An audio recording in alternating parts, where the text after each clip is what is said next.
Hello student, Kalyani IAS academy को online platform पर आपका स्वागत है। मैं हूं लखन दाइमा, आपको भारतीय राज्य व्यवस्था पढ़ा रहा हूं। फ्रेंड, आज के टॉपिक में मैं आपको मौलिक अधिकार के बारे में पढ़ाऊंगा। मौलिक अधिकार को ही मूल अधिकार कहा जाता है और इंग्लिश में से फंडामेंटल राइट कहते हैं। तो चलिए फ्रेंड, शुरू करते हैं। आज का हमारा टॉपिक है मूल अधिकार, या इसी को हम मौलिक अधिकार कहते हैं और इंग्लिश में से फंडामेंटल राइट कहा जाता है। अब मूल अधिकार किसे कहते हैं और इसके बाद में कौन कौन से हैं, ये आज के टॉपिक में आज मैं आपको पढ़ाऊंगा।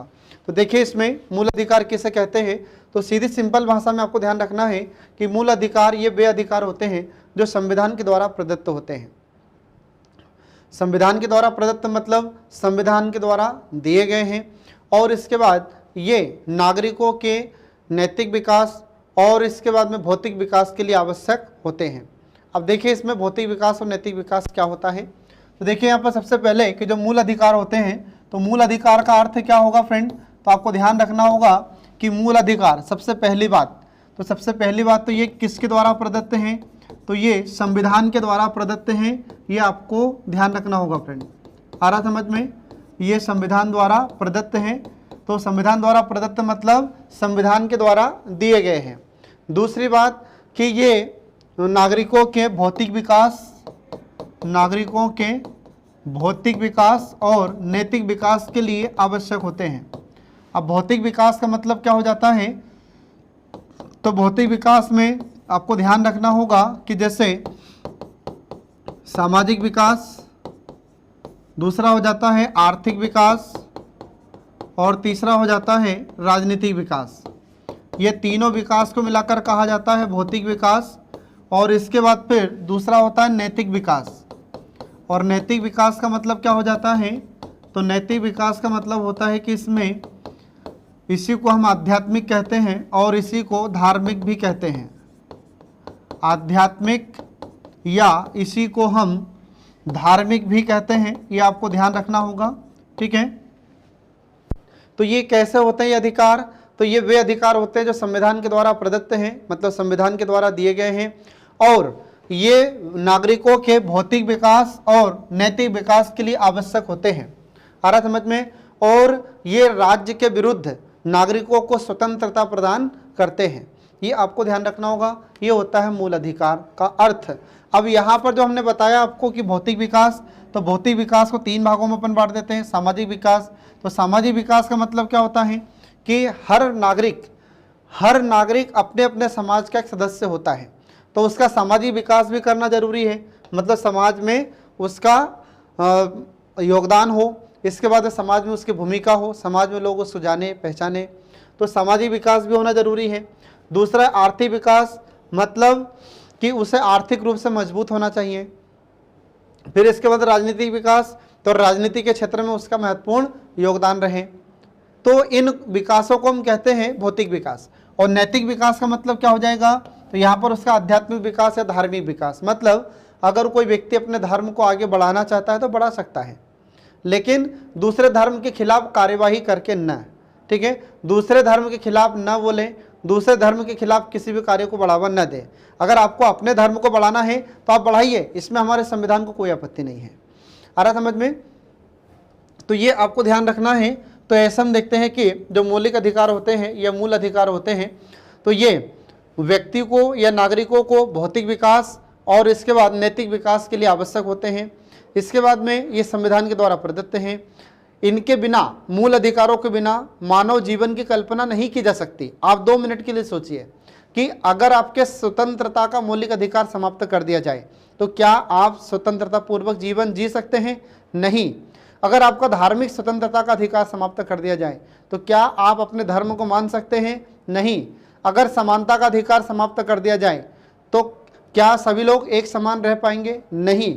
इसलिए हम देखते हैं कि जो मूल अधिकार होते हैं तो ये मानव जीवन के लिए बहुत ही आवश्यक होते हैं, मानव के जीवन जीने के लिए बहुत आवश्यक होते हैं। इनके बिना व्यक्ति के जीवन की कल्पना नहीं की जा सकती। ये आपको सब ध्यान रखना होगा फ्रेंड। तो यहाँ पर ये मैंने आपको बताया इसका अर्थ। अब इसके बाद में जो मूल अधिकार होते हैं या मौलिक अधिकार होते हैं, ये नागरिकों को प्रदान किए गए हैं और सरकार के विरुद्ध लोगों को स्वतंत्रता प्राप्त होती है। मतलब जो भी राज्य होता है तो राज्य के विरुद्ध नागरिकों को स्वतंत्रता प्रदान करते हैं ये मूल अधिकार। तो ये आपको ध्यान रखना होगा। अब इसमें देखिए कि जो मूल अधिकार होते हैं, तो मूल अधिकार की शुरुआत कहाँ से होती है और इसके बाद फिर हमारे भारत में इसकी शुरुआत कैसे हुई, तो ये आपको ध्यान रखना है। अब इसमें देखिए कि सबसे पहले इसकी शुरुआत ब्रिटेन में होती है। तो ब्रिटेन में इसकी शुरुआत कैसे होती है, तो वहाँ पर इनको मैग्ना कार्टा कहा गया था। अब मैग्ना कार्टा का हिंदी अर्थ होता है महाअधिकार पत्र। ये जो मैग्ना कार्टा शब्द यहाँ पर आया है, इसका अर्थ क्या हो जाता है, तो इसका अर्थ हो जाता है महाअधिकार पत्र। इसका अर्थ हो जाता है महाअधिकार पत्र, ये मैग्ना कार्टा का अर्थ होता है। और ये क्या था मैग्ना कार्टा, तो ये अधिकारों का एक पत्र था, अधिकारों का एक घोषणा पत्र था। आ रहा समझ में। जो सबसे पहले इंग्लैंड में 1215 की बात है, तो 1215 में वहां पर एक राजा थे जिसका नाम आपको ध्यान रखना है किंग जॉन। तो किंग जॉन ये वहाँ के राजा थे, क्राउन थे, और इन्होंने वहाँ पर सबसे पहले 1215 ईस्वी में नागरिकों को ये अधिकार प्रदान किए थे। आ रहा समझ में। तो उन्होंने अधिकार कैसे प्रदान किए थे, तो उन्होंने घोषणा पत्र जारी किया और उस घोषणा पत्र में लिखा गया था कि हम नागरिकों को ये अधिकार देने की घोषणा करते हैं, तो इसलिए इसको अधिकारों का घोषणा पत्र कहते हैं। तो ऐसा सबसे पहले अधिकार कहाँ पर मिलता है लोगों को, ये ब्रिटेन में ऐसे अधिकार सबसे पहले प्राप्त हुए थे। तो ये मौलिक अधिकार सबसे पहले ब्रिटेन के लोगों को प्राप्त हुए, ये आपको ध्यान रखना होगा। और ये कब की बात है, 1215 ईस्वी की बात है, ये आपको ध्यान रखना होगा। ठीक है। तो उस समय इंग्लैंड के जो राजा थे उनका नाम याद रखना है किंग जॉन, क्योंकि एग्जाम में आपसे पूछ सकता है कि जो सबसे पहले 1215 में ब्रिटेन के नागरिकों को अधिकार प्रदान किए गए थे या मौलिक अधिकार प्रदान किए गए थे, तो बताइए उस समय वहाँ के राजा कौन थे, तो किंग जॉन आपको याद रखना होगा। तो ये अधिकार ऐसे नहीं मिले थे उनको, अभी वहाँ के लोगों ने अपने अधिकारों की मांग की थी, वहाँ पर क्रांति हुई थी, उन लोगों ने कहा कि हमारे भी कुछ अधिकार है, आप हमारे अधिकार हमें दीजिए। तब जाकर ये 1215 में मैग्ना कार्टा या अधिकारों का घोषणा पत्र जारी किया जाता है और इस घोषणा पत्र के माध्यम से वहाँ के लोगों को मौलिक अधिकार प्रदान किए गए या मूल अधिकार प्रदान किए गए। तो मूल अधिकार कौन कौन से, जैसे समानता का अधिकार है, स्वतंत्रता का अधिकार है, और भी जो अधिकार है वो उन्हें वहाँ पर प्रदान किए जाते हैं। अब इसके बाद फिर हम आगे देखते हैं कि ब्रिटेन के बाद और भी कुछ देशों ने मौलिक अधिकार की शुरुआत की, और उन्हीं देशों में हम देखते हैं कि संयुक्त राज्य अमेरिका। तो संयुक्त राज्य अमेरिका ने भी अपने देश में लोगों को नागरिक मूल अधिकार प्रदान किए थे। तो वहाँ पर जब संयुक्त राज्य अमेरिका में ये मौलिक अधिकार या मूल अधिकार प्रदान किए गए थे, तो ये कब की बात है, 1791 की। 1791 में ये मौलिक अधिकार या मूल अधिकार संयुक्त राज्य अमेरिका में वहाँ के नागरिकों को प्रदान किए जाते हैं। आ रहा समझ में, ये आपको ध्यान रखना होगा। तो एग्जाम में अगर आपसे क्वेश्चन पूछा जाता है कि संयुक्त राज्य अमेरिका में ये मौलिक अधिकार कब प्रदान किए गए थे, तो ये 1791 में वहाँ के लोगों को प्रदान किए गए थे, ये आपको ध्यान रखना होगा। अब इसके बाद में हमारे भारत में इसकी शुरुआत कैसे हुई, तो देखिए इसमें हमारे भारत में इसकी शुरुआत कैसे होती है। तो हमारे भारत में हम देखते हैं कि सबसे पहले इसकी मांग 1931 में 1931 में होती है। तो 1931 में इसकी मांग कहाँ पर हुई थी, तो ये कराची में। कराची वर्तमान में कहाँ पर आता है, तो वर्तमान में ये पाकिस्तान में है। ठीक है। अब उस समय तो अपने हिंदुस्तान में आता था, ये 1931 में ये हिंदुस्तान में आता था। तो कांग्रेस का अधिवेशन हुआ था 1931 में, कहाँ पर, कराची में। इस समय मूल अधिकारों की मांग हमारे भारत में सबसे पहले या सर्वप्रथम मौलिक अधिकारों की मांग की जाती है। अब इस समय यहाँ पर इसकी अध्यक्षता किसने की थी, तो जो कांग्रेस का अधिवेशन हुआ था, तो इस समय अध्यक्ष सरदार वल्लभ भाई पटेल को बनाया गया था, ये आपको ध्यान रखना होगा। और यहाँ पर मूल अधिकारों की मांग के लिए एक घोषणा पत्र जारी किया गया था, और इसमें कहा जाता है सम्मेलन में कि हमें भी अब हमारे मौलिक अधिकार चाहिए। ध्यान रहे कि सरदार वल्लभ भाई पटेल ने भले ही मौलिक अधिकारों या मूल अधिकारों की घोषणा की थी, लेकिन ये जो मूल अधिकारों का घोषणा पत्र है, इसका प्रारूप किसने तैयार किया था, तो इसका प्रारूप तैयार करने का श्रेय पंडित जवाहरलाल नेहरू को दिया जाता है, ये आपको ध्यान रखना होगा। तो एग्जाम में अगर आपसे क्वेश्चन पूछा जाता है कि हमारे भारत में सबसे पहली बार मूल अधिकारों की मांग कब और कहाँ की जाती है, तो आपको ध्यान रखना होगा 1931 में कांग्रेस के कराची अधिवेशन में। फिर इसके बाद में इस समय यहाँ के अध्यक्ष कौन थे, तो आपको याद रखना होगा सरदार वल्लभ भाई पटेल को। फिर इसके बाद में यह भी पूछा जा सकता है कि ये जो मूल अधिकारों का घोषणा पत्र था, इसका प्रारूप किसने तैयार किया था? तब आपको ध्यान रखना होगा पंडित जवाहरलाल नेहरू ने। ठीक है फ्रेंड, तो यहाँ पर ये मूल अधिकारों की मांग हुई। इसके बाद फिर हम आगे देखते हैं तो हमारे भारत में अब धीरे धीरे यह मांग अब जोर पकड़ने लगती है और फिर जगह जगह प्रदर्शन हुए कि हमें भी हमारे मौलिक अधिकार चाहिए, हमारे मूल अधिकार चाहिए। अब इसकी मांग तेज होने लगी। उसी समय हम देखते हैं कि हमारे भारत में स्वतंत्रता की भी मांग की जा रही थी। स्वतंत्रता के लिए, आज़ादी के लिए लोग लड़ाई लड़ रहे थे, जगह जगह धरना प्रदर्शन कर रहे थे, आंदोलन कर रहे थे। आ रहा समझ में? ये सब आपको ध्यान रखना होगा। अब इसी समय हम देखते हैं कि जब 1942 का दौर आता है और उस समय भारत छोड़ो आंदोलन शुरू हुआ, तो फिर हमको लगने लगा था कि अब हमें शीघ्र ही आज़ादी मिल जाएगी। तो उसी समय हम देखते हैं कि लगभग 1945 के आसपास जो तेज बहादुर सप्रू थे, तो तेज बहादुर सप्रू ने कहा था कि हम जिस मौलिक अधिकारों की या मूल अधिकारों की बात कर रहे हैं, इन मूल अधिकारों को किस में शामिल कर लिया जाना चाहिए? तो इन्होंने कहा कि इन मूल अधिकारों को हमारे भारतीय संविधान में इनको शामिल किया जाना चाहिए और इनको संवैधानिक दर्जा दिया जाना चाहिए। आ रहा समझ में? ये किसने कहा था? तेज बहादुर सप्रू ने। तो अगर एग्जाम में आपसे क्वेश्चन पूछा जाता है कि मूल अधिकारों को संवैधानिक दर्जा दिए जाने की बात किसने की थी, तो ये तेज बहादुर सप्रू ने की थी हमारे भारत में। आ रहा समझ में? तो संवैधानिक दर्जा का मतलब क्या है कि इनका संविधान में प्रावधान किया जाना चाहिए। तो ये तेज बहादुर सप्रू ने ऐसा प्रावधान किया था उस समय, ये आपको ध्यान रखना होगा फ्रेंड। फिर इसके बाद में 1946 में हम देखते हैं कि 1946 में हमारे इंडिया में संविधान सभा का गठन हुआ। तो कैबिनेट मिशन आता है और कैबिनेट मिशन की सिफारिश पर हमारे भारत में 1946 में संविधान सभा का गठन हुआ। और पहली बैठक कब होती है? तो 9 दिसंबर 1946 को संविधान सभा की पहली बैठक होती है, ये आपको ध्यान रखना होगा। और जब संविधान का निर्माण किया जा रहा था तो उसी समय हमारे भारतीय संविधान में इन मूल अधिकारों को या इन मौलिक अधिकारों को शामिल किया जाता है। आ रहा समझ में? तो ये आपको ध्यान रखना होगा फ्रेंड। अब इसके बाद देखिए कि जिस मौलिक अधिकार की हम बात कर रहे हैं, मूल अधिकार की बात कर रहे हैं, इनका हमारे भारतीय संविधान में कहाँ पर प्रावधान किया गया है? तो आपको ध्यान रखना होगा कि संविधान के भाग 3 में मूल अधिकारों का वर्णन किया गया है। और किस अनुच्छेद से किस अनुच्छेद तक इनका वर्णन है? तो भारतीय संविधान के अनुच्छेद 12 से लेकर 35 तक इन मूल अधिकारों का वर्णन किया गया है या फंडामेंटल राइट का मेंशन किया गया है। तो ये आपको ध्यान रखना होगा फ्रेंड।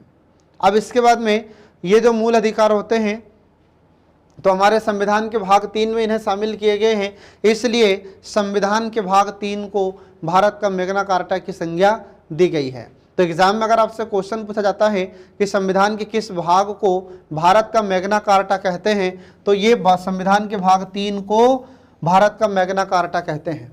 आ रहा समझ में? और मैग्ना कार्टा का अर्थ क्या है? तो मैं आपको पहले भी बता चुका हूँ, इसका मतलब हो जाता है महाअधिकार। मैग्ना कार्टा का वैसे अर्थ क्या हो जाता है? इसका हो जाता है अर्थ महाअधिकार, बहुत सारे अधिकार। आ रहा समझ में? ये मैग्ना कार्टा का अर्थ होता है, जो आपको ध्यान रखना होगा। ठीक है फ्रेंड। इसके बाद फिर जिस मौलिक अधिकार की हम बात कर रहे हैं और जिन मौलिक अधिकारों को हमारे भारतीय संविधान के भाग 3 में इन्हें शामिल किया गया है, तो हमने लिए कहाँ से इनको? आपको याद रखना है, एग्जाम में आपसे क्वेश्चन पूछा जाता है कि हमने इनको कहाँ से लिया है, तो इनको हमने अमेरिका के संविधान से ग्रहण किया है। तो याद रखना, हमारे भारतीय संविधान में जो मौलिक अधिकार का स्रोत है ये क्या है? तो अमेरिका से हमने इनको लिया है, या अमेरिका के संविधान से हमने इसको एडॉप्ट किया है। ये आपको ध्यान रखना है, क्योंकि एग्जाम में आपसे क्वेश्चन पूछा जाता है कि हमारे भारतीय संविधान में जो संविधान के भाग 3 में जिन मौलिक अधिकारों का वर्णन किया गया है, तो इसका स्रोत क्या है? तो इसका स्रोत है अमेरिका का संविधान। तो हमने कहाँ से लिया है इनको? तो आपको ध्यान रखना होगा, संयुक्त राज्य अमेरिका से ये हमने मौलिक अधिकार लिए हैं, ध्यान रखना। ठीक है। जबकि सबसे पहले विश्व में सर्वप्रथम इन मूल अधिकारों को शुरू किसने किया था? तो ये ब्रिटेन ने शुरू किया था, लेकिन हमने ब्रिटेन से इन मूल अधिकारों को स्वीकार नहीं किया है। हमने कहाँ से लिया है इनको? संयुक्त राज्य अमेरिका से इनको अडॉप्ट किया है। ये आपको ध्यान रखना होगा।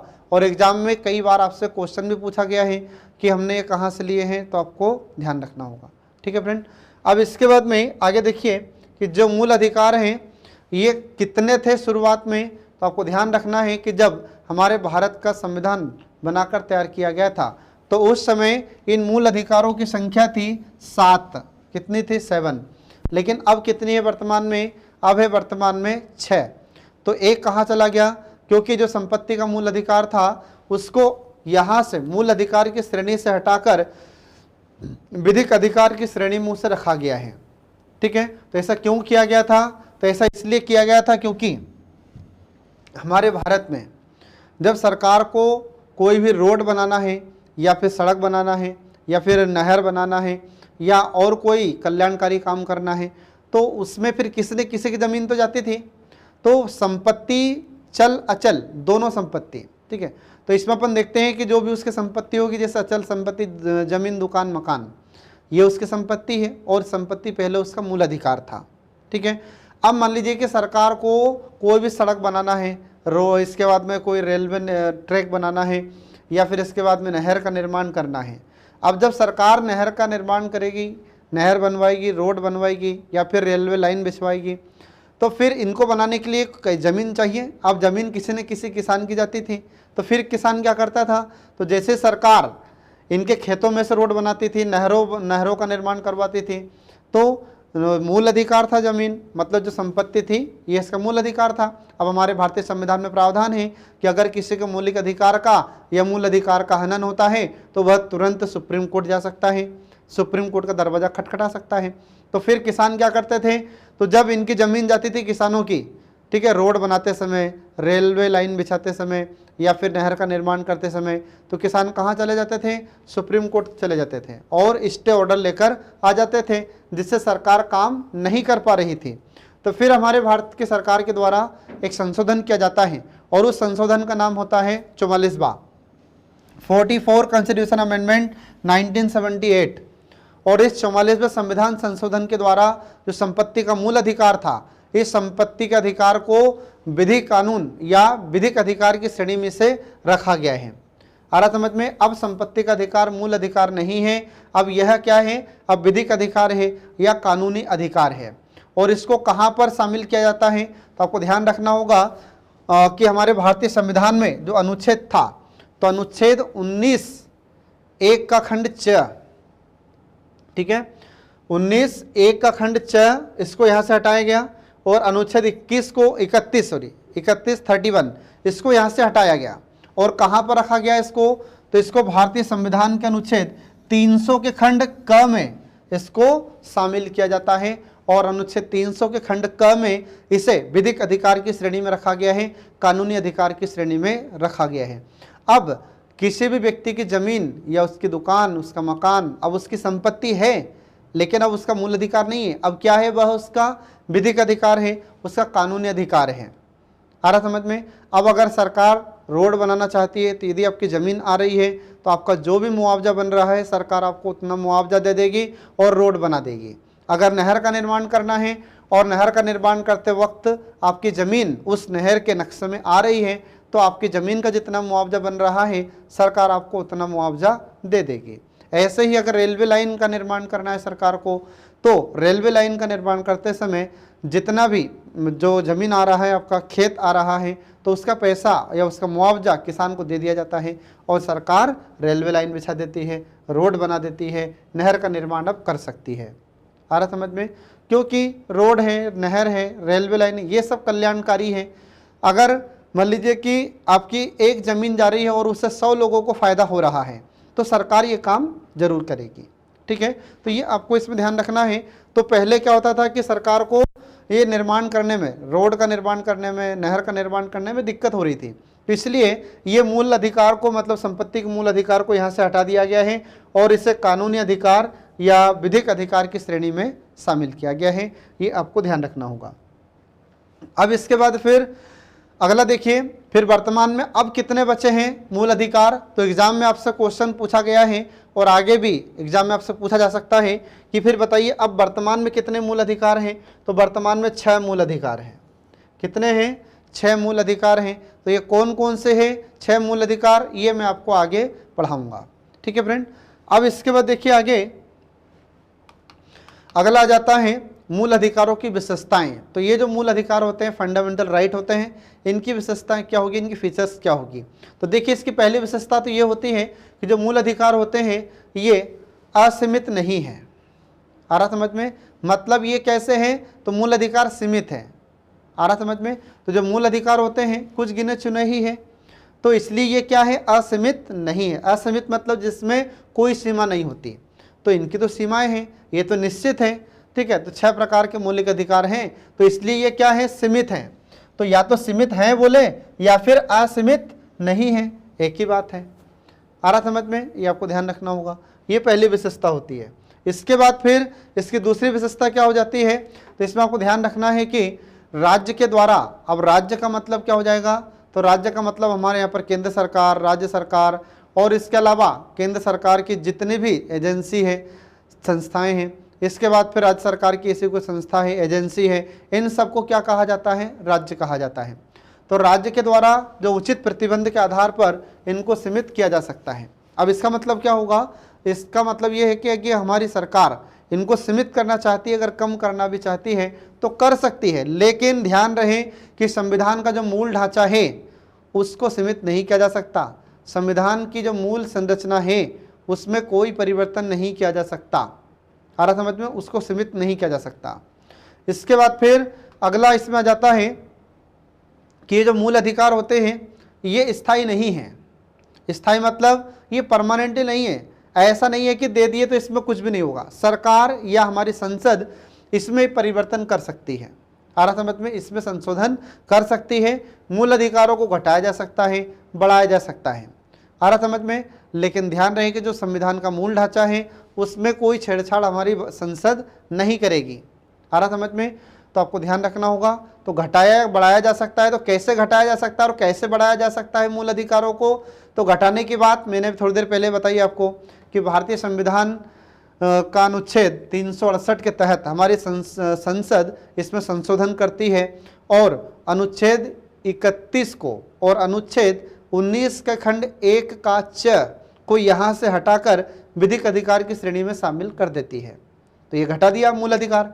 फिर बढ़ा कैसे दिया, तो 86वां संविधान संशोधन 2002 के तहत जो 6 से 14 वर्ष तक के बच्चे हैं उनको मौलिक अधिकार दिया गया है। तो कौन सा अधिकार, तो शिक्षा का अधिकार। अब 6 से 14 वर्ष के बच्चों को शिक्षा का मौलिक अधिकार प्राप्त हो चुका है। आ रहा समझ में, अब उनका ये अधिकार है शिक्षा प्राप्त करना। और दूसरी तरफ जो भी माता पिता या अभिभावक हैं, अब उनका यह कर्तव्य है कि बच्चों को वह शिक्षा अनिवार्य रूप से प्रदान करवाएं। तो ऐसे हमारी संसद इन अधिकारों को घटा भी सकती है या बढ़ा भी सकती है, तो ये आपको ध्यान रखना होगा। अब इसके बाद में अगला देखिए, इसमें अगला पॉइंट आता है कि जब हमारे देश में इमरजेंसी लगती है या आपातकाल होता है, तो आपातकाल भारतीय संविधान के अनुच्छेद 352 के तहत हमारे राष्ट्रपति घोषणा करते हैं। तो जब नेशनल इमरजेंसी लगती है, राष्ट्रीय आपातकाल लगता है, तो इन परिस्थितियों में हमारे भारत के जो संविधान है, तो भारतीय संविधान के जो अनुच्छेद हैं, अनुच्छेद 20 और 21, तो भारतीय संविधान के अनुच्छेद 20 और 21 को छोड़कर बाकी जितने भी मूल अधिकार हैं उनको निलंबित किया जा सकता है, सस्पेंड किया जा सकता है। तो एग्जाम में कई बार आपसे क्वेश्चन पूछा गया है कि वे कौन से अनुच्छेद हैं जिन्हें इमरजेंसी के टाइम पर भी निलंबित नहीं किया जा सकता। नेशनल इमरजेंसी या राष्ट्रीय आपातकाल के दौरान भी उन्हें निलंबित नहीं किया जा सकता। तो ये 2 अनुच्छेद हैं, अनुच्छेद 20 और अनुच्छेद 21। ये ऐसा अनुच्छेद है जिन्हें निलंबित नहीं किया जा सकता। आ रहा समझ में, ये आपको ध्यान रखना होगा। बाकी इसके अलावा जितने भी मूल अधिकार हैं सभी का निलंबन किया जा सकता है। इसके बाद फिर अगला जाता है कि जो मूल अधिकार होते हैं, तो मूल अधिकार व्यक्ति को राज्य के खिलाफ प्राप्त अधिकार होते हैं। आ रहा समझ में, मतलब हमारे संविधान ने जो मूल अधिकार दिया है, तो सरकार इसमें या हमारी केंद्र सरकार हो चाहे राज्य सरकार हो, इसमें कोई रोकथाम नहीं लगा सकती, कोई प्रतिबंध नहीं लगा सकती। आ रहा समझ में, तो इसलिए ये राज्य के खिलाफ अधिकार हैं, ध्यान रखना। इसके बाद फिर अगला आ जाता है इसमें कि जो मूल अधिकार होते हैं ये न्यायोचित होते हैं और इन अधिकारों का हनन होने पर सीधा व्यक्ति सुप्रीम कोर्ट का दरवाजा खटखटा सकता है, सीधा सुप्रीम कोर्ट जा सकता है। आ रहा समझ में, ये आपको ध्यान रखना होगा फ्रेंड। मतलब ये वाद योग्य होते हैं, एग्जाम में क्वेश्चन आपसे पूछा जाता है कि बताइए मौलिक अधिकार या मूल अधिकार क्या वाद योग्य होते हैं। वाद योग्य का मतलब कि क्या इनका उल्लंघन होने पर न्यायालय जाया जा सकता है, तो बिल्कुल जा सकते हैं आप। ठीक है, किसी भी व्यक्ति के मौलिक अधिकारों का उल्लंघन यदि होता है तो आप सीधे न्यायालय जा सकते हैं, सुप्रीम कोर्ट जा सकते हैं। आ रहा समझ में, ये आपको ध्यान रखना होगा। लेकिन जो डीपीएसपी होते हैं, राज्य के नीति निर्देशक सिद्धांत होते हैं, उनकी अगर मान लो कि सरकार कोई सुनवाई नहीं कर पा रही है या फिर उनको लागू नहीं कर रही है, तो आप उसके खिलाफ न्यायालय नहीं जा सकते, क्योंकि जो डीपीएसपी होते हैं ये तो सरकार की इच्छा पर निर्भर है। सरकार की इच्छा होगी तो आपको देगी, नहीं तो नहीं देगी। तो डीपीएसपी है क्या, तो उसमें सब में लगभग कल्याणकारी कार्यों का प्रावधान किया जाता है। तो जब सरकार के पास पैसा होगा तब तो आपको उसका फायदा पहुंचाएगी कल्याणकारी कार्यक्रमों के माध्यम से, और अगर सरकार के पास पैसा नहीं है तो आपको ये अधिकार कैसे देगी। ठीक है, तो आप उनके खिलाफ में, डीपीएसपी के खिलाफ में न्यायालय नहीं जा सकते। लेकिन यहाँ पर अगर मौलिक अधिकारों का उल्लंघन हुआ है तो आप सीधे हाई कोर्ट की तो बात छोड़िए, डिस्ट्रिक्ट कोर्ट की तो बात छोड़िए, सीधे सुप्रीम कोर्ट जा सकते हैं। आ रहा समझ में, ये आपको ध्यान रखना होगा फ्रेंड, ये एग्जाम में अपने से क्वेश्चन बार बार पूछे जाते हैं। इसके बाद में जितने मूल अधिकार होते हैं तो इन सभी मूल अधिकारों का संरक्षण करने का कार्य किसे सौंपा गया है, तो यह कार्य हमारे सर्वोच्च न्यायालय को या सुप्रीम कोर्ट को या उच्चतम न्यायालय को सौंपा गया है। इसलिए एग्जाम में क्वेश्चन पूछा जाता है कि जो भारतीय संविधान है इसका संरक्षक किसे कहा जाता है, तो ये सुप्रीम कोर्ट को कहा जाता है। और हमारा जो मौलिक अधिकार है इनका संरक्षक भी किसको कहते हैं, तो ये हमारे सुप्रीम कोर्ट को या सर्वोच्च न्यायालय को ही कहा जाता है। ये आपको ध्यान रखना होगा फ्रेंड। अब इसके बाद देखिए, इसमें अगला आ जाता है अनुच्छेद 12। जो अनुच्छेद 12 है तो इसमें क्या लिखा हुआ है, तो अनुच्छेद 12 में राज्य की परिभाषा दी गई है, डेफिनेशन ऑफ स्टेट। अब यहाँ पर राज्य का मतलब क्या है, तो राज्य का मतलब सीधा सा आपको ध्यान रखना है कि इसमें हमारी केंद्र सरकार, हमारी राज्य सरकार और इसके अलावा फिर जो कार्यपालिका है, विधायिका है, इन सब को किस में शामिल किया जाता है, इन सब को राज्य में शामिल किया जाता है। तो ये आपको ध्यान रखना होगा फ्रेंड। आ रहा समझ में, इसमें किसको किसको शामिल किया जाता है, तो इसमें हम देखेंगे कि केंद्र सरकार, सीधी सी बात है, जो कार्यपालिका है और विधायिका है इसको हम राज्य में ही शामिल करते हैं। इसमें हम केंद्र की सरकार को शामिल करते हैं, इसके बाद फिर राज्य सरकार को शामिल करते हैं, केंद्र सरकार, राज्य सरकार। इसके बाद केंद्र सरकार की हो चाहे राज्य सरकार की कोई एजेंसी हो उसको भी इसमें शामिल किया जाता है। इसके बाद फिर हमारी जो विधायिका होती है, तो विधायिका में मतलब कौन, तो विधायिका में हमारी जो लोकसभा होती है, इसके बाद फिर राज्यसभा होती है। अब इनमें जो कार्य करने वाले लोग हैं तो ये कौन हुए, तो केंद्र सरकार के सदस्य हुए कहीं ना कहीं। फिर इसके बाद केंद्र सरकार की अगर कोई एजेंसी है तो उसको भी किस में शामिल किया जाएगा, राज्य में शामिल किया जाएगा। ऐसे जो राज्य सरकार होती है, ठीक है, तो राज्यों की सरकार को भी किस में शामिल किया गया, राज्य में ही शामिल किया जाता है। तो ये आपको ध्यान रखना होगा फ्रेंड। और इसके बाद राज्य सरकार में जितने भी कार्य करने वाले अधिकारी हैं, इसके बाद में अगर राज्य सरकार की कोई एजेंसी है तो इन सभी को किस में शामिल किया जाता है, इन सभी को राज्य में शामिल किया गया है। ये आपको ध्यान रखना होगा फ्रेंड। तो ये इसमें राज्य की परिभाषा दी गई है, ये मैंने आपको सरल रूप में बताया है। बाकी यदि आप इसको अलग से अनुच्छेद के पढ़ेंगे तो इसमें बहुत बातें बढ़ाकर लिखी गई है या कठिन शब्दों में से लिखा गया है। अब इसके बाद में देखिए अनुच्छेद 13। अब अनुच्छेद 13 क्या है, तो अनुच्छेद 13 में आपको ध्यान रखना है कि यदि मूल अधिकारों का उल्लंघन होता है या मूल अधिकारों का हनन होता है तो इसको ऐसी विधि को या ऐसे कानून को खत्म करने का अधिकार हमारे न्यायालय को दिया गया है। तो अनुच्छेद 13 में लिखा हुआ है कि जो मूल अधिकारों का अल्पीकरण हुआ है तो मूल अधिकारों का अल्पीकरण करने वाली विधियां। अब इसका मतलब क्या हो जाएगा, तो इसका मतलब हो जाएगा कि ऐसा कोई कानून, ऐसी कोई विधि जो नागरिकों के मूल अधिकारों का हनन करती है, तो ऐसी विधि को या ऐसे कानून को हमारे सर्वोच्च न्यायालय के द्वारा शून्य घोषित कर दिया जाएगा। ये अनुच्छेद 13 में लिखा हुआ है। तो ये आपको ध्यान रखना होगा फ्रेंड। अब इसी को हम कहते हैं न्यायिक पुनर्विलोकन। अब न्यायिक पुनर्विलोकन का मतलब क्या होगा, अगर ऐसी कोई विधि या ऐसा कोई कानून बनाया जाता है जो हमारे भारतीय नागरिकों के मूल अधिकारों का हनन करता है, तो ऐसे कानून को, ऐसी विधि को शून्य घोषित करने का अधिकार हमारा सुप्रीम कोर्ट या हमारा न्यायालय रखता है, या हमारी न्यायपालिका यह अधिकार रखती है। ये आपको ध्यान रखना होगा। अब इसके बाद में इसका संबंध किससे होता है, जो मूल अधिकारों को अल्पीकरण करने वाली विधियां या जो अनुच्छेद 13 है, इसका संबंध किससे है? तो आपको ध्यान रखना होगा शक्तियों के पृथक्करण से संबंधित इसका संबंध होता है। अब शक्ति का पृथक्करण का सिद्धांत क्या होगा? तो शक्तियों का पृथक्करण का सीधा सा मतलब हो जाता है कि कार्यपालिका अपना काम करे और न्यायपालिका अपना काम करे, दोनों एक दूसरे के कार्य में इंटरफियर न करे, हस्तक्षेप न करे।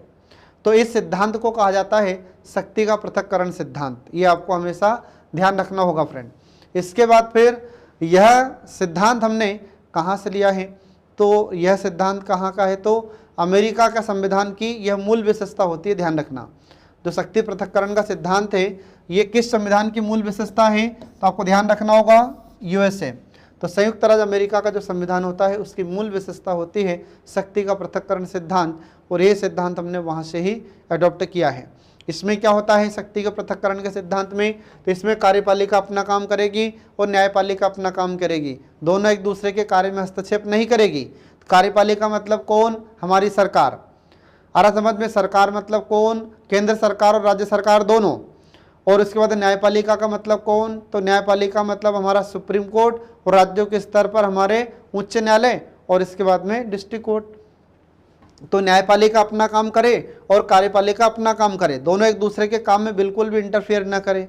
आ रहा समझ में? ये होता है शक्ति पृथक्करण का सिद्धांत, ये आपको ध्यान रखना होगा।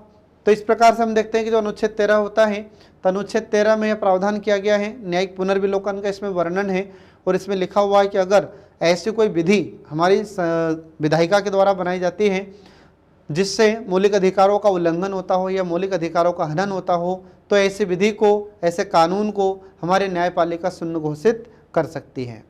ये अधिकार इसको दिया गया है। अब इसके बाद देखिए इसमें आगे,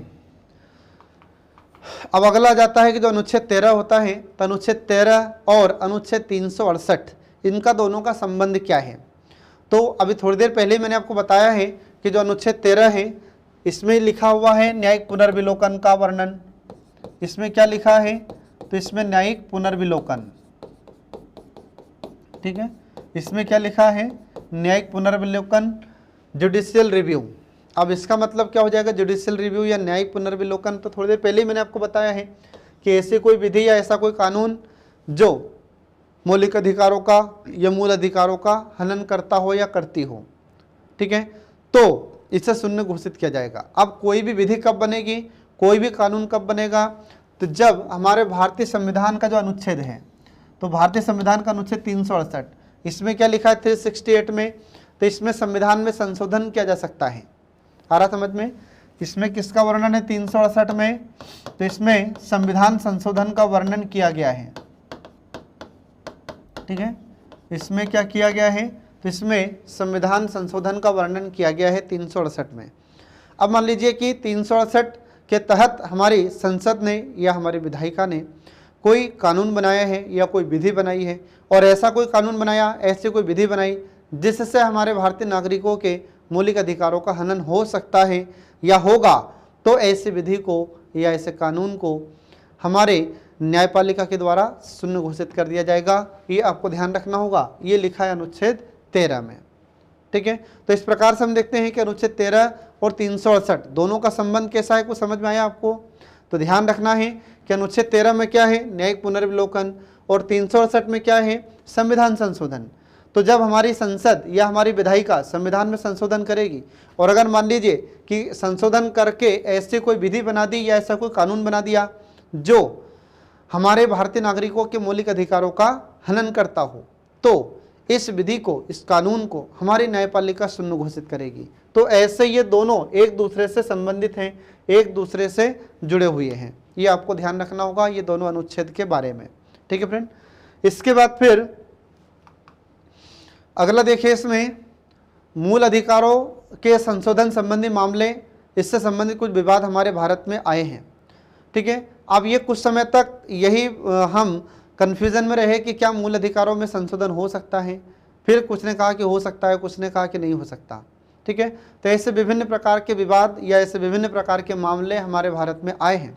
तो ऐसे कौन कौन से वाद या ऐसे कौन कौन से मामले थे जिसमें बताया गया था कि मूल अधिकार में संशोधन हो सकता है, फिर कुछ ने कहा कि नहीं संशोधन नहीं हो सकता, फिर कुछ ने कहा कि हो सकता है। तो ऐसे कौन कौन से वाद थे जो अपने से एग्जाम में पूछे गए हैं। तो देखिए इसमें इन वादों में सबसे पहला वाद आता है कि शंकरी प्रसाद व नाम भारत संघ, यह मामला 1951 में आया था और इस मामले में माननीय सर्वोच्च न्यायालय ने यह निर्णय दिया कि अनुच्छेद 368 के अधीन संसद के द्वारा जो अनुच्छेद 13 में प्रयुक्त विधि शब्द है, तो विधि शब्द की परिभाषा शामिल नहीं है। ये इसमें कहा जाता है किसमें, इस मामले में शंकरी प्रसाद बनाम भारत संघ मामले में, ये आपको ध्यान रखना होगा। इसके बाद फिर अगला आ जाता है दूसरा मामला। अगला मामला आया इसमें कि सज्जन सिंह बनाम राजस्थान राज्य मामला, और यह मामला कब आता है, तो यह मामला या यह वाद 1965 में यह मामला आया था और इस मामले में भी यही निर्णय दिया गया था या यही निर्णय स्वीकार किया गया था। फिर इसके बाद में अगला मामला आता है या अगला केस आता है, अगला वाद आता है केशवानंद भारती बनाम केरल राज्यवाद। यह है 1973 का केस। तो 1973 में यह वाद आता है और इसमें यह डिसीजन दिया गया था कि जो 24वां संविधान संशोधन हुआ था, तो 24वां संविधान संशोधन 1971 को सर्वोच्च न्यायालय ने वैध माना। मतलब क्या हुआ, मतलब ये हुआ कि अनुच्छेद 368 के अंतर्गत अगर कोई विधि पारित की जाती है, अगर कोई कानून बनाया जाता है, अधिनियम बनाया जाता है, तो ये अनुच्छेद 13 की विधि में शामिल नहीं होगा, ये इसमें कहा गया था। फिर इसके बाद में संसद मौलिक अधिकारों को सीमित कर सकती है या किसी अधिकार को वापस भी ले सकती है। आ रहा समझ में, ये इसमें कहा गया था इस मामले में, जो आपको ध्यान रखना होगा। इसके बाद फिर अगला मामला, अगला इसमें पॉइंट आता है कि इसी समय सर्वोच्च न्यायालय ने भी एक नया सिद्धांत दिया जिसको कहा गया है संविधान की मूल संरचना या संविधान का ढांचा या मूल ढांचा, ये आपको ध्यान रखना होगा। तो इस समय यही से हम देखते हैं कि ये मूल ढांचा की शुरुआत होती है। तो एग्जाम में कभी कभी आपसे क्वेश्चन पूछा जाता है कि मूल संरचना या मूल ढांचा की शुरुआत कहाँ से होती है, तो ये 1973 से शुरू होती है।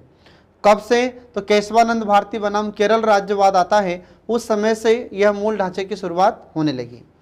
अब मूल ढांचा क्या है, तो मूल ढांचा मतलब ये बेसिक स्ट्रक्चर होता है हमारे इंडियन कॉन्स्टिट्यूशन का, जिसमें जैसे स्वतंत्रता है, समानता है, आ रहा समझ में। इसके बाद फिर इसमें हम देखते हैं कि संस्कृति संबंधी अधिकार होता है, आ रहा समझ में। तो कुछ ऐसे मूल अधिकार हैं जिनको खत्म नहीं किया जा सकता, जिनमें कोई परिवर्तन नहीं किया जा सकता। तो जैसे समानता का अधिकार है, स्वतंत्रता का अधिकार है, संस्कृति का अधिकार है, आ रहा समझ में, धार्मिक स्वतंत्रता का अधिकार होता है। तो ये ऐसे अधिकार होते हैं जिनको बिल्कुल भी न तो खत्म किया जा सकता है, न इनमें कोई परिवर्तन किया जा सकता है। तो यहीं से ये मूल ढांचा या मूल संरचना की शुरुआत होती है। तो हमारे संविधान का जो मूल ढांचा है या मूल संरचना है, इसमें कोई परिवर्तन, कोई चेंजेस नहीं किया जा सकता। ये इसी समय से अस्तित्व में आता है मूल ढांचा, ये आपको ध्यान रखना होगा। आ रहा समझ में। बाकी और जो मूल अधिकार हैं तो उनको हमारी संसद घटा भी सकती है और बढ़ा भी सकती है या उन्हें वापस भी ले सकती है, लेकिन जो मूल ढांचा है उनमें किसी प्रकार की कोई छेड़छाड़ संसद नहीं करेगी, ये आपको ध्यान रखना होगा।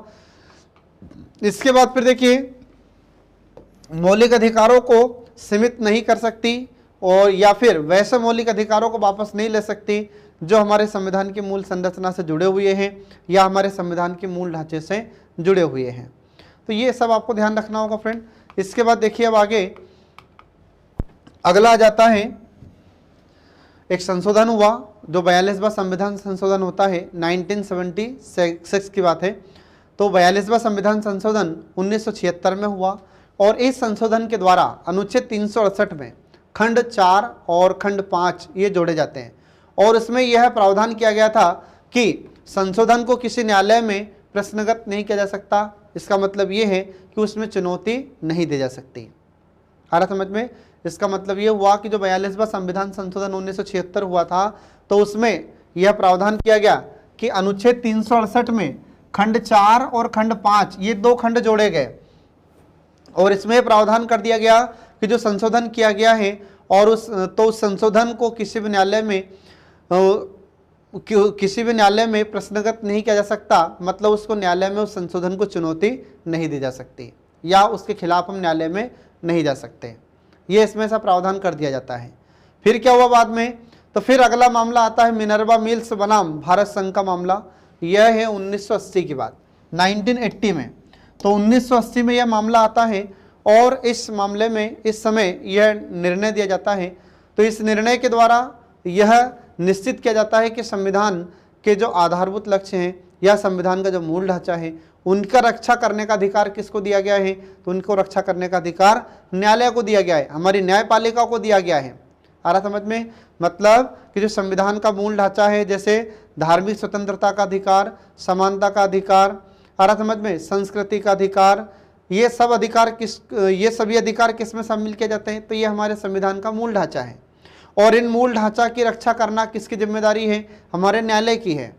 आ रहा समझ में, और न्यायालय इस आधार पर किसी भी संशोधन का पुनर्विलोकन कर सकता है जो हमारे मूल ढांचे को हानि पहुंचाता है या जो हमारे बेसिक स्ट्रक्चर है या संविधान की मूल संरचना है, अगर उसे किसी भी तरह से उनका उल्लंघन करता है या उनको क्षति पहुंचाता है या नुकसान पहुंचाता है कोई संशोधन, तो ऐसे संशोधन को हमारा न्यायालय उसका पुनर्विलोकन कर सकता है, मतलब उसे शून्य घोषित करने का अधिकार हमारा न्यायालय रखता है या रख सकता है। यह डिसीजन कब दिया जाता है, तो ये मिनर्वा मिल्स बनाम भारत संघ के मामले में यह डिसीजन दिया गया था। फिर इसके बाद देखिए आगे क्या हुआ, तो इसी निर्णय के द्वारा हम देखते हैं कि जो 42वां संविधान संशोधन में जो व्यवस्था की गई थी उसको समाप्त कर दिया गया। आ रहा समझ में, ये आपको ध्यान रखना है। अब इसके बाद देखिए अगला इसमें आ जाता है कि संविधान में कितने मूल अधिकार हैं। ठीक है फ्रेंड, तो अभी मैंने आपको बताया है कि अलग अलग डिसीजन में, अलग अलग निर्णयों में न्यायालय ने अलग अलग डिसीजन दिए हैं, तो अलग अलग मामले थे, अलग अलग वाद थे, तो इसमें किस वाद में किस केस में क्या डिसीजन दिया है ये आपको ध्यान रखना होगा, क्योंकि एग्जाम में आपसे क्वेश्चन पूछा जा सकता है। तो क्वेश्चन आपसे पूछा जा सकता है कि वह कौन सा एक वाद था या कौन सा एक केस था, कौन सा एक मामला था जिसमें न्यायालय के द्वारा डिसीजन दिया गया था कि जो भी संशोधन किया गया है और अगर यह संशोधन हमारे संविधान के मूल ढांचे को क्षति पहुंचाता है तो उसे हमारा न्यायालय उसका पुनर्विलोकन कर सकता है। तो ये मिनर्वा मिल्स बनाम भारत संघ का मामला था, ये आपको ध्यान रखना होगा। आ रहा समझ में, तो ये आपको ध्यान रखना फ्रेंड, इंपॉर्टेंट है ये 1980 वाला। इसके बाद देखिए आगे अगला आ जाता है कि हमारे भारतीय संविधान में कुल कितने मूल अधिकार हैं, तो आपको ध्यान रखना है कि हमारे भारतीय संविधान में 6 मूल अधिकार हैं। तो 6 मूल अधिकार कौन कौन से हैं, तो पहला हो जाता है समानता का अधिकार, और यह समानता का अधिकार अनुच्छेद 14 से लेकर 18 तक इसका प्रावधान किया गया है। फिर इसके बाद में दूसरा मौलिक अधिकार होता है स्वतंत्रता का अधिकार। फिर इसके बाद में कहाँ तक है, तो अनुच्छेद 19 से लेकर अनुच्छेद 22 तक इसका प्रावधान किया गया है। फिर इसके बाद में अगला आ जाता है शोषण के विरुद्ध अधिकार। तो शोषण के विरुद्ध अधिकार ये कहाँ से कहाँ तक है, अनुच्छेद 23 से लेकर 23 से 24 तक इसका प्रावधान किया गया है। फिर इसके बाद में अगला आ जाता है चौथा मूल अधिकार। तो यह कहाँ से कहाँ तक है, तो चौथा जो मूल अधिकार है वह है धर्म की स्वतंत्रता का अधिकार, और ये कहाँ से कहाँ तक है, तो अनुच्छेद 25 से लेकर 28 तक 25 to 28 तक इसका प्रोविजन किया गया है।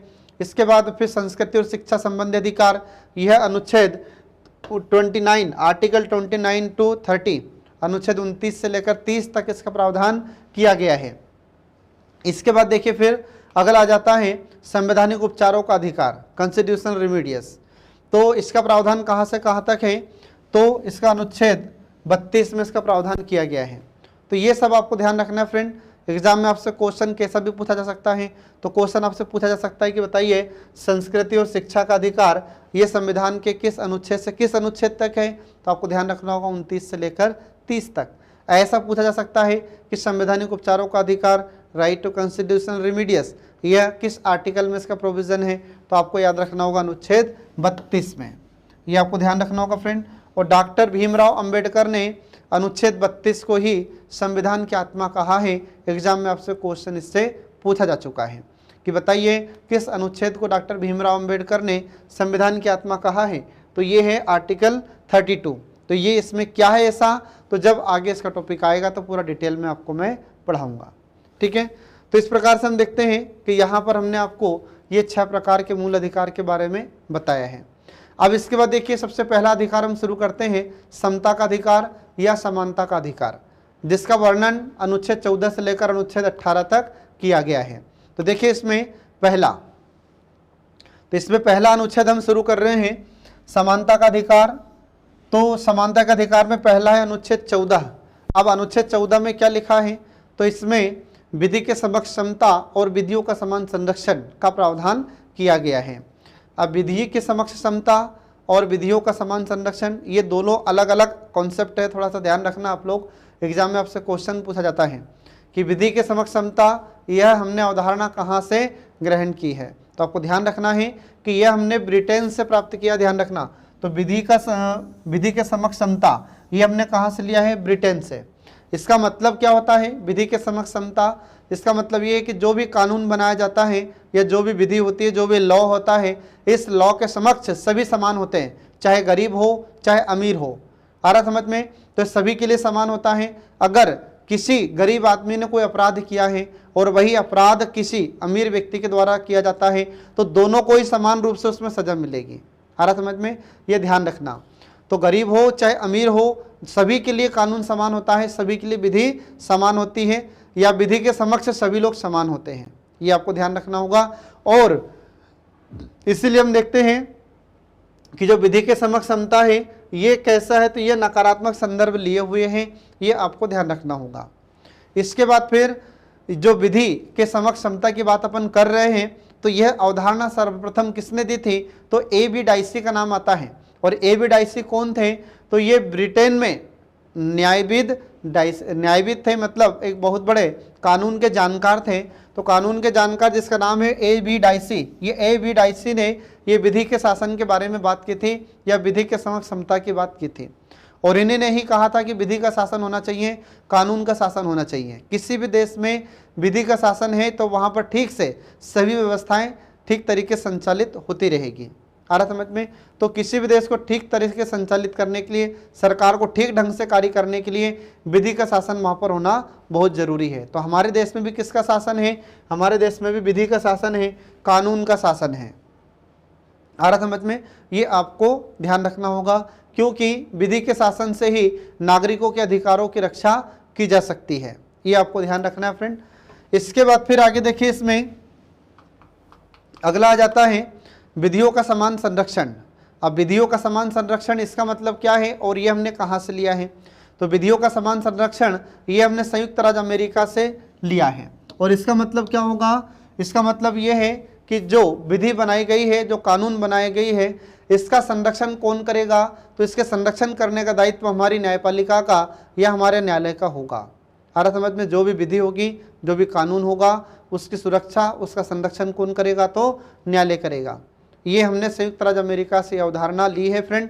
याद रखना, एग्जाम में एक बार नहीं कई बार क्वेश्चन आपसे पूछा गया है, और आने वाली एग्जाम में भी आपसे पूछा जा सकता है कि विधियों का समान संरक्षण ये हमने कहाँ से लिया है, तो USA से लिया है। इसके बाद फिर ये क्या होता है, तो इसमें आपको ध्यान रखना होगा कि विधि के माध्यम से दिए गए अधिकारों में समान परिस्थिति में समान व्यवहार करना। आ रहा समझ में, तो जो भी विधि है, तो उन विधियों के द्वारा जो अधिकार दिए गए हैं, तो समान परिस्थिति में, मतलब समान स्थिति में सबके साथ समान व्यवहार करना है, किसी के साथ कोई भेदभाव नहीं होगा। आ रहा समझ में, इसीलिए यह अवधारणा सकारात्मक संदर्भ में लिए हुए है, या सकारात्मक रूप होता है इसका विधियों का समान संरक्षण का, ये आपको ध्यान रखना होगा। आ रहा समझ में। इसके बाद फिर देखिए आगे अनुच्छेद 14। तो अनुच्छेद 14 का अपवाद क्या है, तो ये तो अपन ने यहाँ पर देखा हुआ अनुच्छेद 14 कि विधि के समक्ष समता और विधियों का समान संरक्षण। अब इसके अपवाद क्या हैं, तो इसके कुछ अपवाद हैं जो आपको ध्यान रखना होगा कि राष्ट्रपति या राज्यपाल के खिलाफ परमादेश जारी नहीं किया जा सकता। अब परमादेश का मतलब क्या होता है, तो हमारी जो न्यायपालिका होती है, तो हमारी न्यायपालिका ये परमादेश जारी करती है। तो आपको पता होगा कि जो हमारा अनुच्छेद 32 होता है, तो अनुच्छेद 32 में 5 प्रकार की रिट जारी करने का अधिकार हमारे सुप्रीम कोर्ट को प्राप्त होता है। और जो राज्यों के हाई कोर्ट होते हैं, तो राज्यों के हाई कोर्ट को अनुच्छेद 226 के तहत ये 5 प्रकार की रिट जारी करने का अधिकार होता है। तो यहाँ पर जो परमादेश होता है, तो परमादेश भी क्या है, एक रिट होती है, और इसमें आदेश दिया जाता है। तो किसको आदेश दिया जाएगा? तो जो सरकारी अधिकारी होते हैं, कर्मचारी होते हैं या मंत्री होते हैं। तो जब ये ठीक तरीके से काम नहीं करते हैं तो इन्हें हमारे न्यायालय आदेश देते हैं कि आप अपना काम ठीक तरीके से कीजिए। तो ऐसे हम देखते हैं कि जो राष्ट्रपति और हमारे राज्यपाल होते हैं, तो हमारे राष्ट्रपति को और राज्यपाल को हमारे न्यायालय ये परमादेश रिट जारी नहीं कर सकते। तो फिर ये विधि के समक्ष समता की बात कैसे हुई? आ रहा समझ में? तो एक तरफ तो हम बोल रहे हैं कि विधि के समक्ष सब समान होंगे, मतलब जो भी कानून होगा, विधि होगी, उसके समक्ष सब समान होंगे, लेकिन यहाँ पर हमारे राष्ट्रपति और राज्यपाल ये विधि के समक्ष समता का अपवाद है। तो ये आपको ध्यान रखना होगा।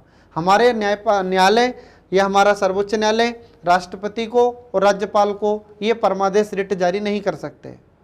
आ रहा समझ में? इसके बाद फिर अगला आता है अनुच्छेद 361।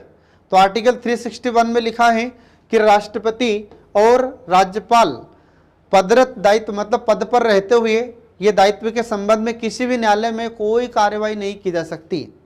अगर हमारे राष्ट्रपति और राज्यपाल पद पर हैं और पद पर रहते हुए उन्होंने जो भी कार्य किया है तो उनको किसी भी न्यायालय में चुनौती नहीं दी जा सकती और न ही इनके खिलाफ में न्यायालय में कोई कार्रवाई की जा सकती है।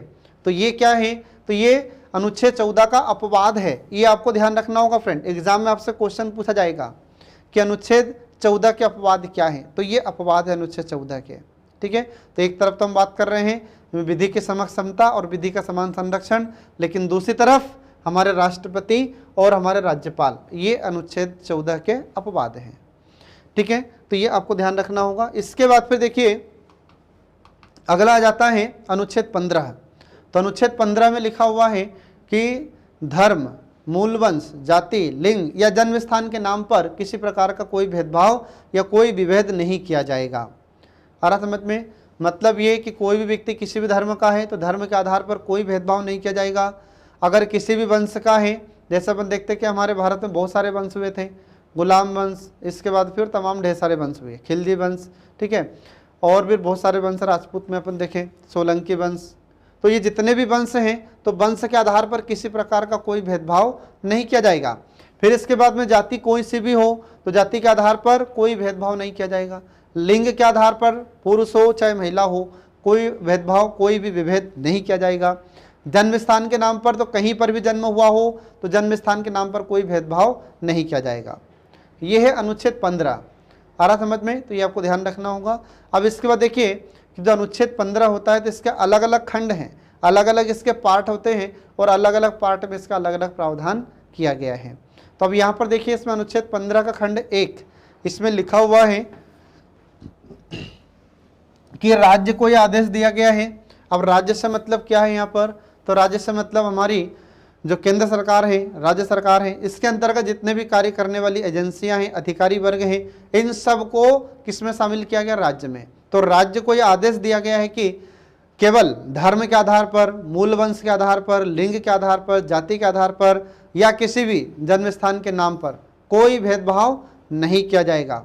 तो जो हमारा राज्य है तो हमारा राज्य धर्म के आधार पर, वंश के आधार पर, इसके बाद जाति के आधार पर या किसी जन्म के स्थान पर नाम पर कोई भेदभाव नहीं करेगा। हमारा राज्य सभी के साथ समान व्यवहार करेगा, ये आपको ध्यान रखना होगा। तो ये किस में लिखा हुआ है?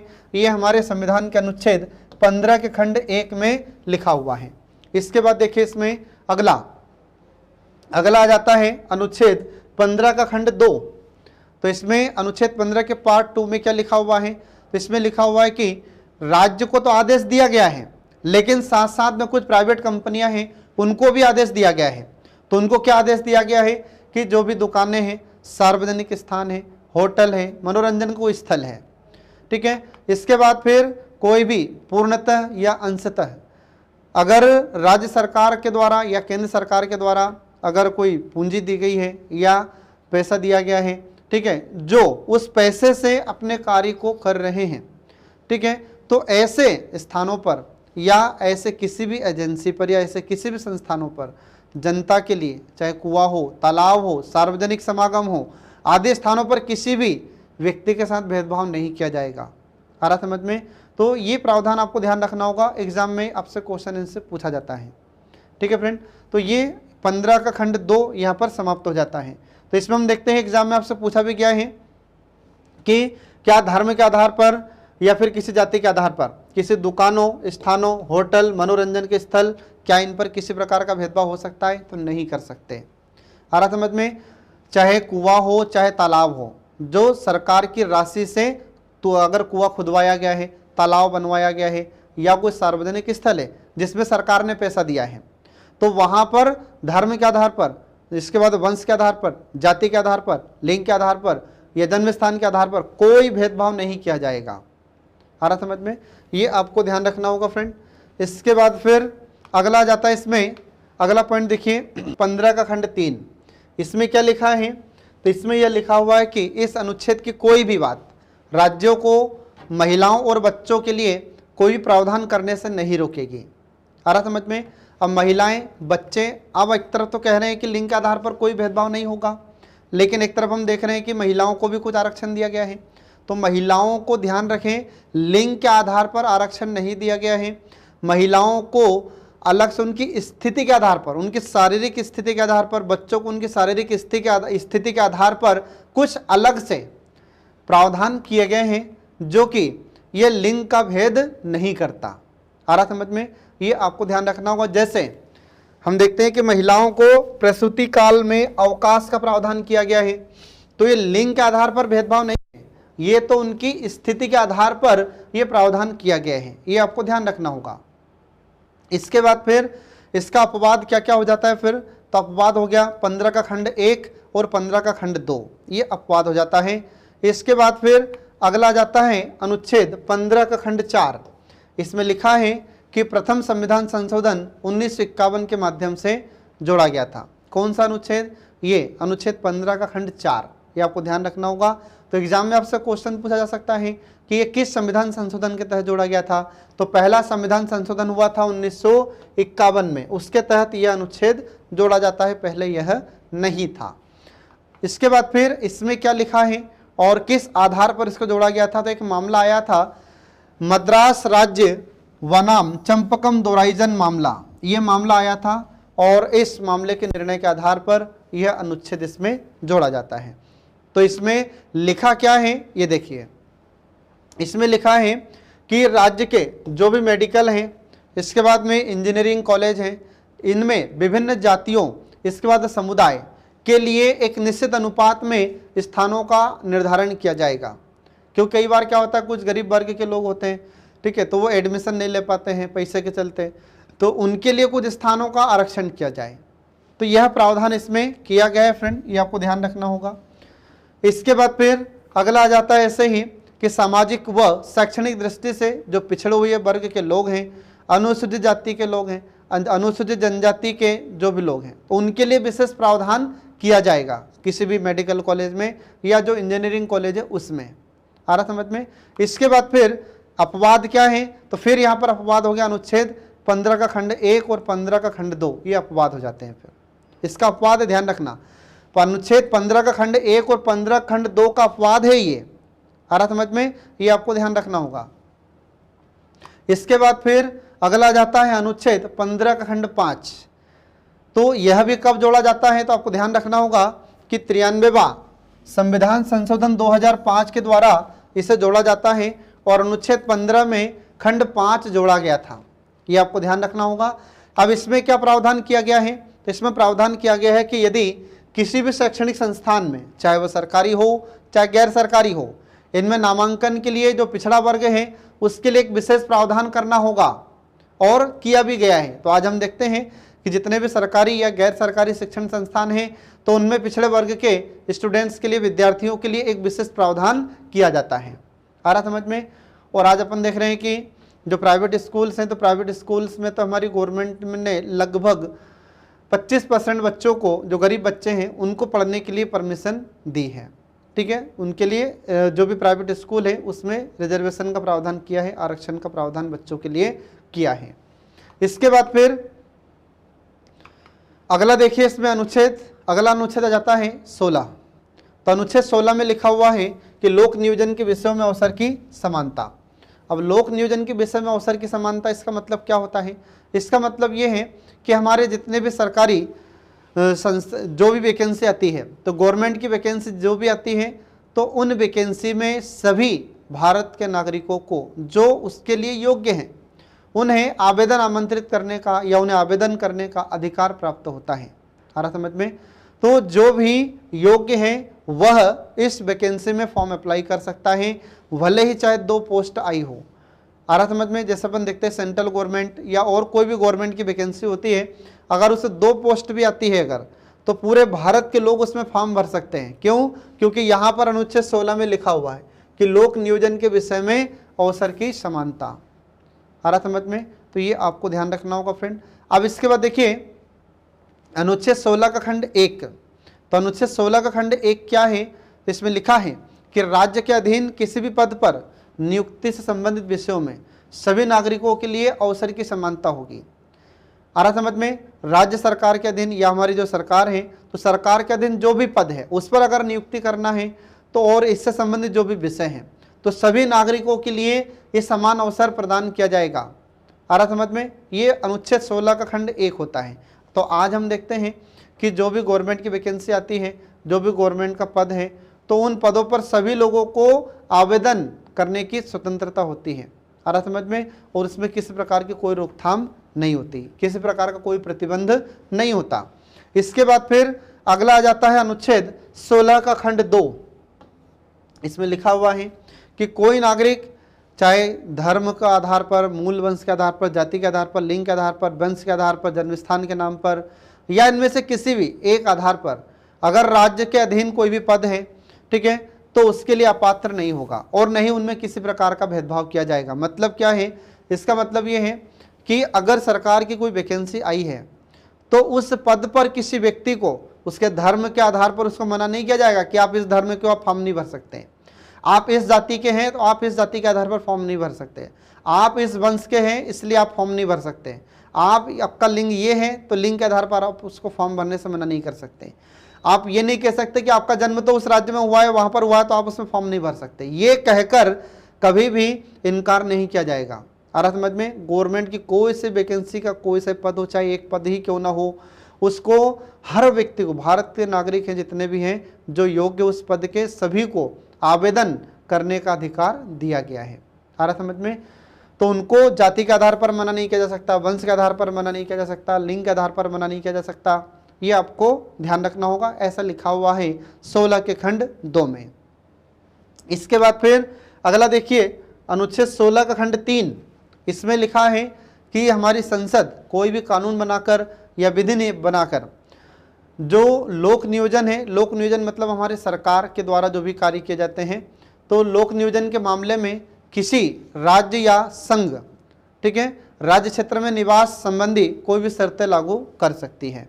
तो यदि हमारी सरकार चाहे तो संसद के द्वारा एक विधि बनाई जाएगी और उस विधि के माध्यम से फिर जो भी राज्य क्षेत्र है या कोई संघ क्षेत्र है, ठीक है, तो वहाँ पर शर्तें लागू कर सकती है। ये लिखा है अनुच्छेद 16 का खंड 3 में। ये आपको ध्यान रखना होगा फ्रेंड। तो एग्जाम में आपसे क्वेश्चन पूछा जा सकता है कि बताइए वह कौन सा अनुच्छेद है जिसमें हमारी संसद विधि बनाकर लोक नियोजन के मामले में, ठीक है, किसी राज्य या संघ शासित प्रदेशों में वहाँ पर निवास करने वाले जो भी निवासी हैं उनसे संबंधित कुछ शर्तें लागू कर सकती है। तो ये आपको ध्यान रखना होगा। ये लिखा है अनुच्छेद 16 के खंड 3 में। इसके बाद फिर इसका अपवाद क्या हो गया? तो अपवाद हो गया इसमें 16 का खंड 2, ये इसका फिर अपवाद हो जाता है, तो ध्यान रखें। इसके बाद फिर अगला देखिए, इसमें अगला आ जाता है 16 का खंड 4। तो अनुच्छेद 16 खंड 4 इसमें क्या लिखा है? तो इसमें लिखा है कि राज्य को यह शक्ति दी गई है कि वह पिछड़े हुए नागरिकों की नियुक्तियां या पदों के आरक्षण का प्रावधान कर सकेगा।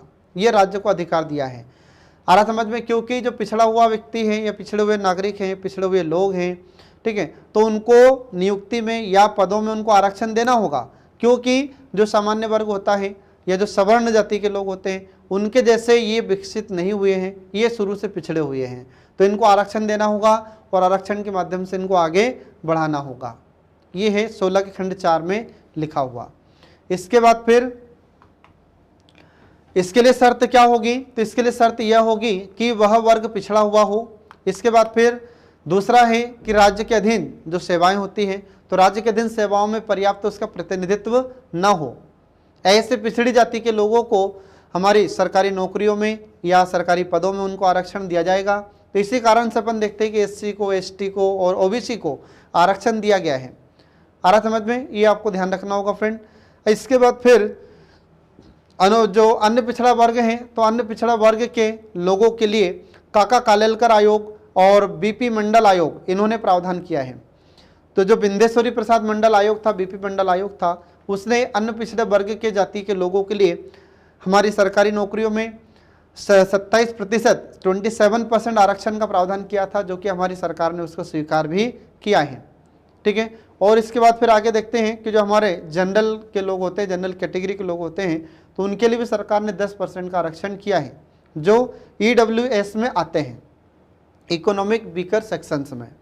तो आगे मैं आपको बता रहा हूँ। देखिए इसमें अगला, देखिए इसमें अगला आ जाता है अनुच्छेद 16 का खंड 5। तो इसमें 16 के खंड 5 में लिखा है कि किसी धार्मिक या सांप्रदायिक संस्था में किसी भी पदाधिकारी या सदस्य की नियुक्ति में किसी विशिष्ट धर्म के व्यक्ति को वरीयता देने से नहीं रोका जाएगा। अब अगर मान लीजिए कोई धार्मिक संस्था है या कोई सांप्रदायिक संस्था है, तो उसमें किसी पदाधिकारी को सदस्य के रूप में उसको नियुक्त किया जा सकता है और इसमें रोका नहीं जाएगा। आ रहा समझ में, ये आपको ध्यान रखना होगा। तो चाहे किसी भी धार्मिक संस्था हो या सांप्रदायिक संस्था हो, तो उस संस्था में कोई भी या किसी भी जो पदाधिकारी होता है या सदस्य होता है, तो उसकी नियुक्ति की जाएगी और इसमें किसी भी विशिष्ट धर्म के व्यक्ति को अगर वरीयता दी जाएगी तो इससे नहीं रोका जा सकता। इसके बाद फिर अगला आ जाता है आर्थिक आधार पर आरक्षण। तो आर्थिक आधार पर आरक्षण किसे दिया गया है? तो जो सामान्य वर्ग के लोग होते हैं, अब उनमें भी गरीब लोग होते हैं, जरूरी तो नहीं है कि जो सामान्य वर्ग में आते हैं, जनरल कैटेगरी में आते हैं, वे सभी लोग करोड़पति हैं, अमीर हैं, ऐसा तो कुछ है नहीं। तो इसी कारण से फिर क्या हुआ कि सरकार ने आर्थिक आधार पर जो आर्थिक रूप से कमजोर लोग हैं, जनरल कैटेगरी में आते हैं लेकिन उनके पास पैसे नहीं हैं, तो ऐसे लोगों को 10% आरक्षण दिया है। और यह आरक्षण कब दिया जाता है?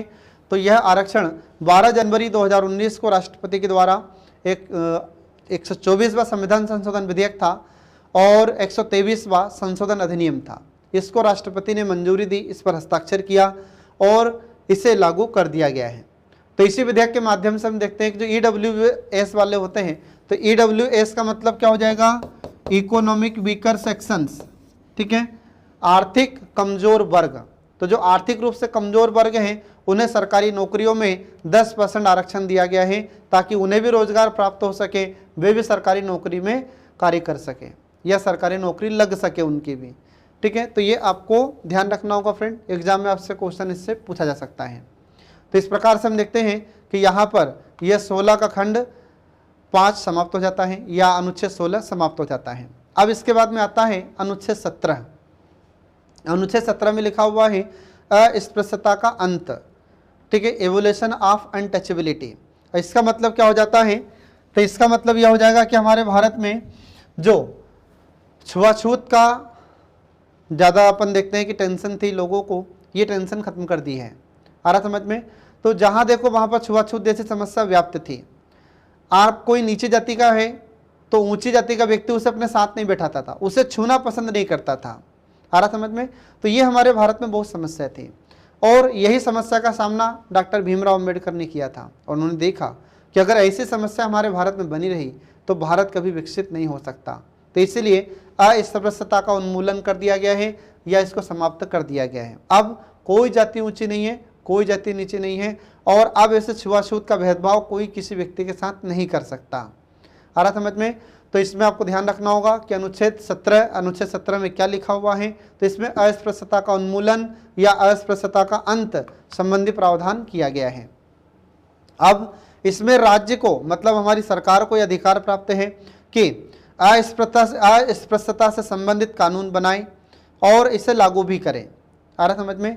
तो अस्पृश्यता से उत्पन्न या उपजी जो भी निर्योग्यता होती है तो उसको लागू करना अपराध होगा, जो विधि के अनुसार दंडनीय होगा अगर कोई व्यक्ति ऐसे अस्पृश्यता को बढ़ावा देता है।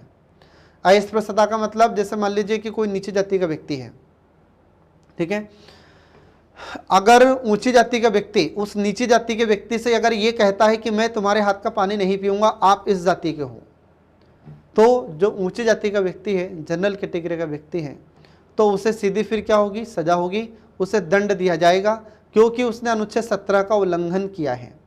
तो हमारे भारत में जो भी लोग हैं, किसी भी व्यक्ति को ये कहकर मना नहीं कर सकते कि आप इस जाति के हो, आप मेरे घर मत आना, आप मेरी दुकान पर नहीं आ सकते, आप मेरे कुएं पर पानी नहीं भर सकते। आ रहा समझ में? आप इस प्रकार से उसे मना नहीं कर सकते। अगर ऐसा करता है कोई व्यक्ति तो उसका मतलब होगा कि उसने अनुच्छेद 17 का उल्लंघन किया है।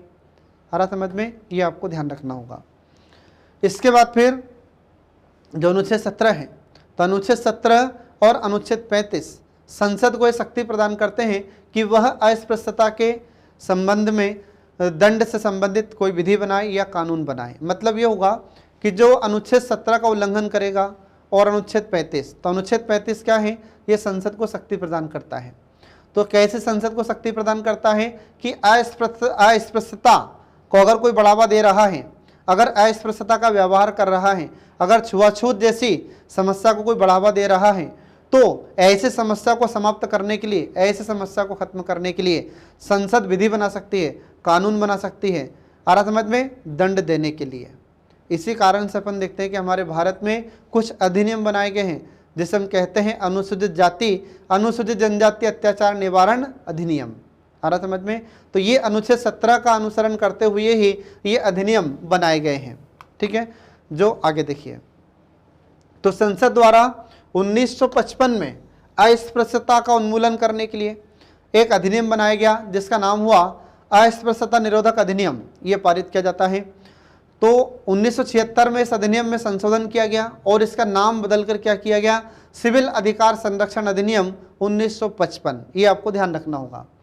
फिर इसके बाद में अगला जाता है कि 30 जनवरी 1990 को अनुसूचित जाति एवं अनुसूचित जनजाति अत्याचार निवारण अधिनियम 1989 ये अस्तित्व में आता है।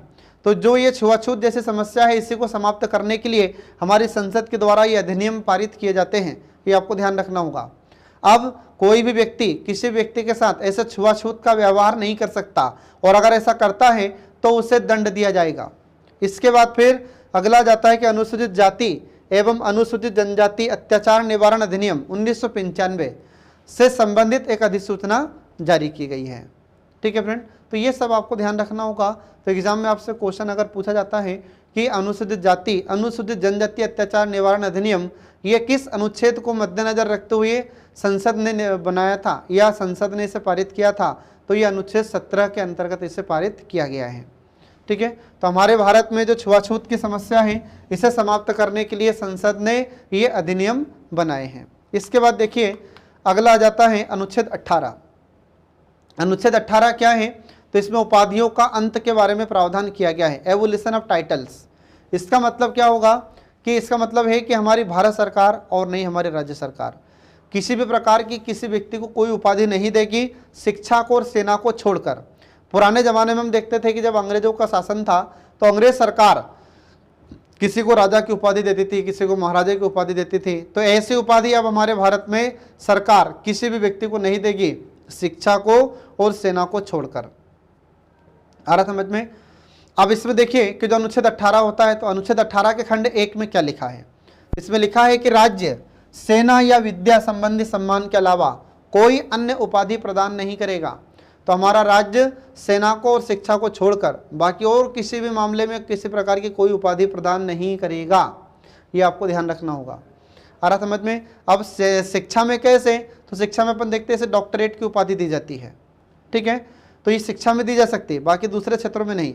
फिर सेना में, तो सेना में अपन देखते हैं ब्रिगेडियर है, जनरल है, और भी तमाम प्रकार की उपाधियाँ होती है। तो ऐसी उपाधि सिर्फ किस में दी जा सकती है, सेना में और शिक्षा में बस, बाकी और किसी दूसरे क्षेत्र में हमारी सरकार कोई उपाधि नहीं देगी। इसके बाद देखिए अगला है अनुच्छेद 18 का खंड 2। इसमें लिखा है कि भारतीय नागरिक विदेशी राज्य से उपाधि नहीं ले सकता। ये ध्यान रखना। ठीक है, इंडिया का अगर कोई सिटीजन है तो किसी भी दूसरे देशों से किसी भी उपाधि को धारण नहीं कर सकता। आ रहा समझ में? फिर इसके बाद में अगला है 18(3). तो अनुच्छेद 18 का खंड 3 इसमें लिखा है कि कोई भी व्यक्ति हो वह भारत का नागरिक नहीं है। ठीक है, तो जो भारत का नागरिक नहीं है और राज्य के अधीन अगर किसी लाभ के पद पर पद धारण करता है, ठीक है, तो वह किसी भी विदेशी राज्य से उपाधि धारण कर सकता है, लेकिन इसमें राष्ट्रपति से अनुमति लेनी पड़ेगी पहले। अगर राष्ट्रपति परमिशन देते हैं तो उपाधि प्राप्त कर सकते हैं या उपाधि ले सकते हैं दूसरे देशों से। इसके बाद फिर अगला अनुच्छेद आ जाता है अनुच्छेद 18 का खंड 4। इसमें क्या लिखा है? तो इसमें लिखा है कि भारतीय हो चाहे विदेशी हो, अगर भारत में लाभ का पद धारण कर रहा है तो विदेशी देशों से या जो दूसरे देश होते हैं उनसे उपहार या भेंट या कोई भी उपलब्धि या कोई भी पद राष्ट्रपति की अनुमति से ही प्राप्त कर सकेगा, नहीं तो नहीं करेगा। आ रहा समझ में? ये आपको ध्यान रखना होगा। तो ये एग्जाम में आपसे क्वेश्चन पूछे जा सकते हैं कि बताइए अनुच्छेद 18 के किस खंड में लिखा है कि अगर भारतीय नागरिक हैं और वह विदेशी राज्यों से, विदेशी जो देश हैं या दूसरे देश हैं, उनसे उपाधि नहीं ले सकता। तो ये अनुच्छेद 18 का खंड 2 है, ये आपको याद रखना होगा। तो जैसा इसमें क्वेश्चन पूछा जाए वैसा आपको आंसर देना होगा। ठीक है फ्रेंड, तो ये हमने आपको बताया यहाँ पर अनुच्छेद 18 का खंड 4। ठीक है, तो इस प्रकार से हम देखते हैं कि यहाँ पर अनुच्छेद 18 समाप्त हो जाता है और इसी के साथ हमारा समानता का अधिकार, मौलिक अधिकार समाप्त हो जाता है और इसी के साथ आज का हमारा सेशन समाप्त हुआ। इसका जो बचा हुआ पार्ट है यह मैं आपको नेक्स्ट क्लास में पढ़ाऊंगा। तब तक के लिए पढ़ते रहिए, देखते रहिए कल्याणी IAS अकेडमी के सभी वीडियोस जो आपको प्रतियोगी परीक्षाओं में सफलता दिलाने में महत्वपूर्ण भूमिका निभाते हैं। Thanks for watching.